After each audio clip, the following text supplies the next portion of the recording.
hindi naman pwedeng gawin yan ni representative, well, former representative na ngayon, na Saldico, nang hindi nalalaman ng speaker. Because the speaker is on top of the situation. Dapat din tingnan kung anong involvement ni Pangulong Marcos. Again, hindi tayo nagbibintang. Tayo ay bumabase lamang sa batas. Di ba? Opo. Ininyayahan din pala si dating Public Works Secretary Mark Villar. Yan, oo. Inimbita na, ewan ko kung anong klaseng imbitasyon, ano? Kung baka maaari naman, o sabpina. Kasi ibang usapan yun eh. Kung invitation, pwede po ba? Kung ayaw mo, bahala ka sa buhay mo.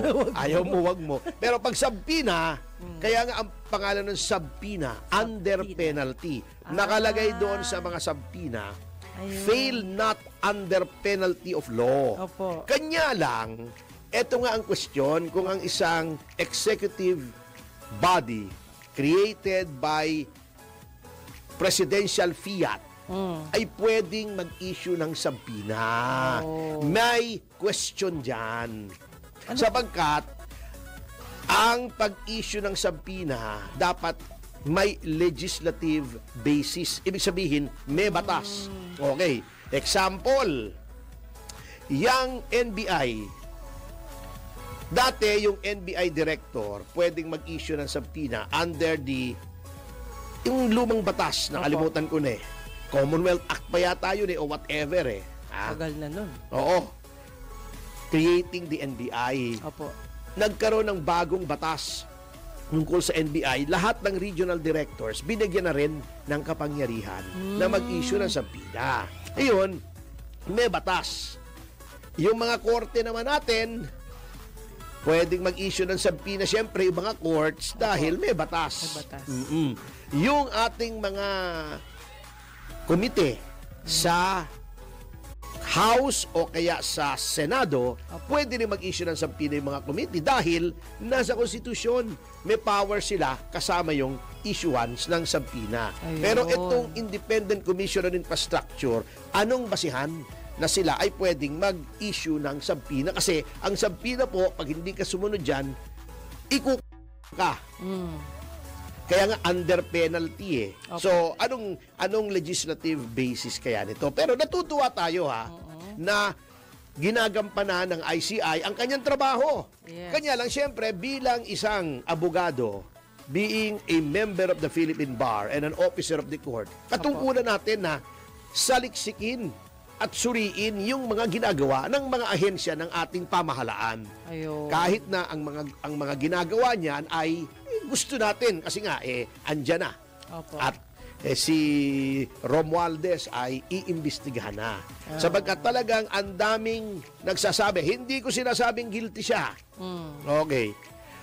Ang sinasabi ko lang na hindi ko ikakaila ay noong panahon niya bilang speaker ay nagkaroon ng insertions doon sa budget. Kaya nga nagdemanda po kami sa ombudsman. Kung natatandaan nyo, kami ni na former speaker Alvarez, di ba? At saka sina Jimmy Bondok, yung Citizens Crime Watch, kaya nagdemanda po kami. Oo. Pero yung tungkol sa infrastructure, it remains to be seen kasi ang daming ang nagsasabi, hindi naman pwedeng gawin yan ni representative, well, former representative na ngayon, na Saldico, nang hindi nalalaman ng speaker. Because the speaker is on top of the situation. Ayun, yun lang. Yan. At tinuro na rin siya, di ba dati, wala nagtuturo sa kanya. Pero, unang-una, tinuro siya ni Curly Discaya. Although sabi ni Mr. Discaya, wala naman siyang direktang contact o transaksyon kay Speaker Romualdez. Pero, ang nagbigay ng missing link ay si Gutesa. Ayun. Yan. Ngayon, may nabasa ko na sinasabi nila, imposible yung sinasabi ni Gutesa na yung mga maleta madadala niya sa loob ng Valle Verde o ng tahanan ni Saldico. Martin Romualdez. Martin Meron Romualdez. ditong gumawa ng computation hinahanap ko Gumawa siya ng computation na pwede pala sa mga maleta. Yan. Nakakasya. Ito, hinahanap ko nga kung saan ko nilagay itong computation na ito. Mamaya, mahahanap natin Opo. kung ano nangyayari dito. May computation na Ang mga sinasabi rin ng mga tao, etong mga nangyari sa unprogrammed appropriation Opo. ay dapat din tingnan kung anong involvement ni Pangulong Marcos. Again, hindi tayo nagbibintang. Tayo ay bumabase lamang sa batas. Di ba? Opo. Kasi, ito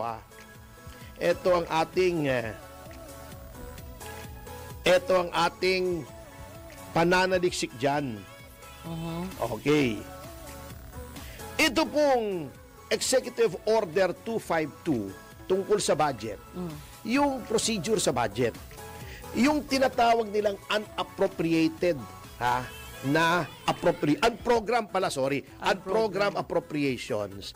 Yung mga lump sum. Opo. Na yung iba vinito ni Pangulo, yung iba hindi, Okay. Nakalagay dito, Section 35. Yung pag-release nitong mga appropriations na ginamit sa flood control. Ito nakalagay. Okay. Opo. Except as otherwise provided, the General Appropriations Act, yung GAA, yun yung budget, the release of lump sum appropriations shall be subject to the approval of the President. Ibig sabihin, ang Pangulo ang Final nag-a-approve noong mga lump sum.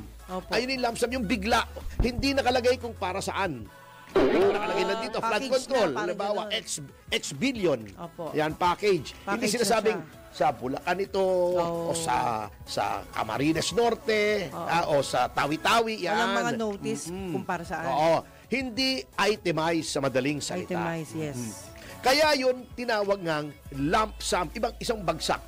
Diba, parang pag nag-retire ka, di ba? Opo. Pag nag-retire ka sa gobyerno, may mga ahensya ng gobyerno, yung sweldo na tatanggapin mo in 5 years, halimbawa, ang iyong sweldo ay 100,000 isang buwan. Opo. So, 1.2 million in 1 year.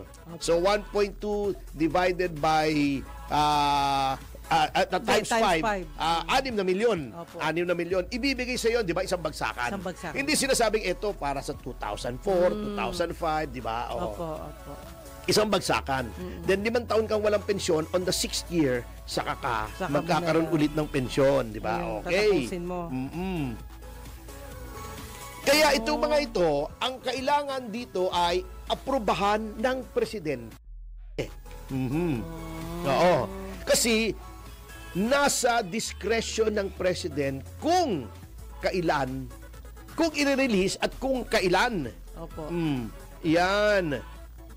Kaya po, yung sinasabi ng iba, hindi ko na sinasabing totoo ito na hindi pwedeng wala ring kinalaman ang Pangulo doon sa flood control kasi yung ginamit po sa flood control, yun yung mga unprogrammed appropriations na siya ang nagpaparelease. At sa dami noon, di ba, nung isang araw, diniscuss natin yung sinasabi ni dating Supreme Court Justice Carpio Opo. na sa 480 plus na bilyon, kakurampot lang ang vinito ng Pangulo.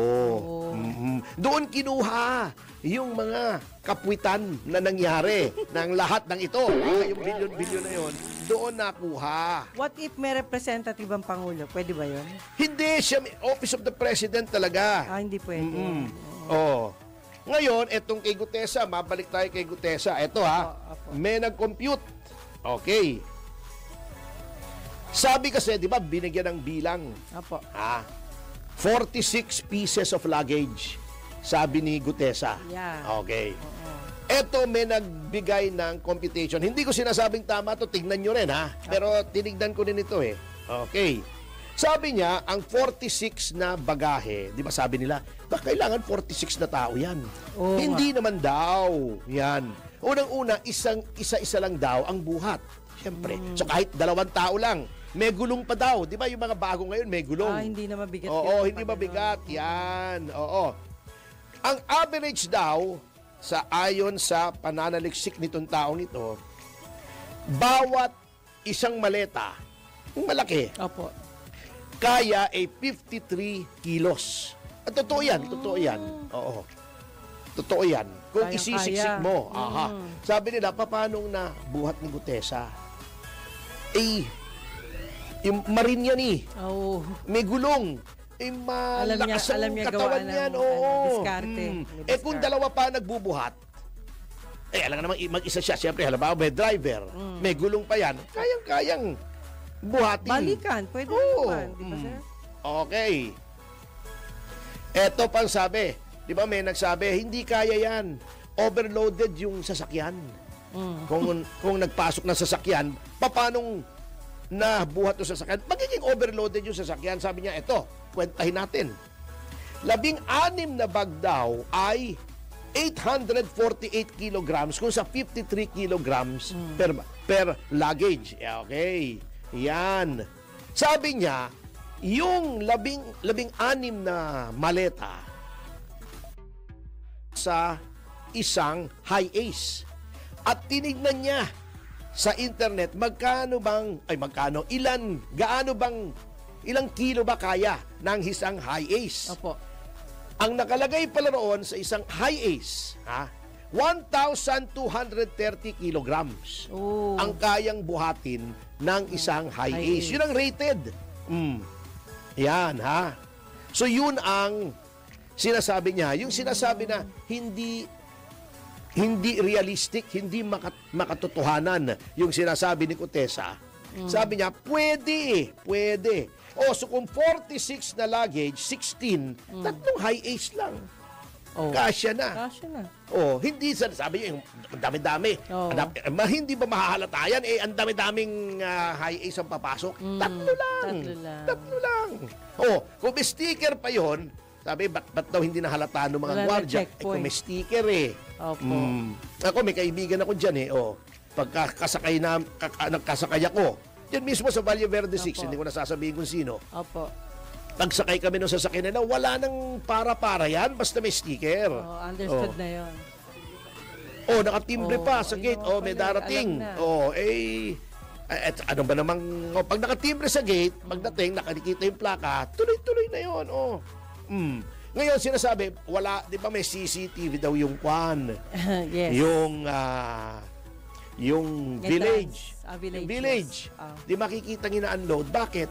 Ia-unload mo ba yun sa labas? Siyempre sa O loob. sira ba naman ang ulo mo? Ipapasok mo siyempre sa garahe yun. Pera yun eh. Basura daw eh.